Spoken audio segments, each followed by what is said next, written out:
Tu as sûrement déjà entendu parler de ce genre de distinction. Il y aurait d'un côté les architectes et de l'autre les jardiniers. C'est J.R.R. Martin, l'auteur de Game of Thrones, qui a rendu ces catégories célèbres. L'architecte, lui, il fait un plan, il trace tout, il anticipe le nombre de chambres, l'emplacement des tuyaux, la hauteur du toit, tout est pensé avant d'enfoncer le premier clou. Et puis le jardinier, comme le dit le monsieur à la casquette, il creuse un trou, il plante sa graine, et puis il regarde ce qui pousse.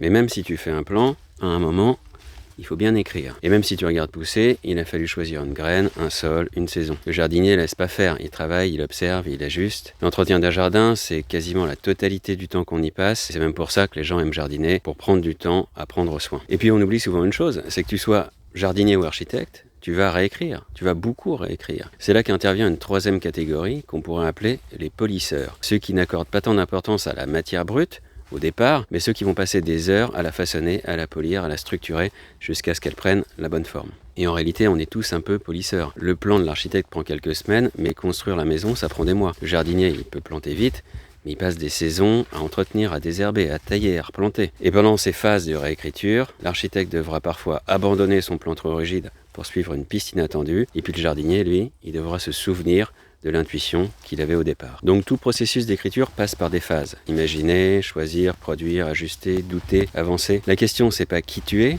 jardinier ou architecte, c'est est-ce que tu es capable d'apprécier chaque phase. Sinon, quel enfer de planifier pour le jardinier, et puis quel ennui de poser brique après brique pour un architecte. Mais si tu es conscient que toutes ces actions font partie d'un processus plus large, chaque moment peut prendre du sens, et chaque geste devient vivant. Alors j'aurais pu terminer la vidéo avec un bon vieux « dis-moi en commentaire si tu te sens plutôt jardinier ou architecte ».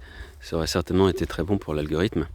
Mais la vérité, c'est que t'es pas un costume, ni le tablier du jardinier, ni le logiciel de l'architecte. La vérité, c'est ce que tu vis quand t'écris. Et quand t'écris, tu vas traverser plein d'états, des moments d'élan, de projection, d'excitation, de doute, de clarté, d'ajustement. C'est tout ça, écrire, c'est tout ce processus. Alors je développe le processus d'écriture dans une vidéo un petit peu plus longue que je te mets en lien en bas dans l'image.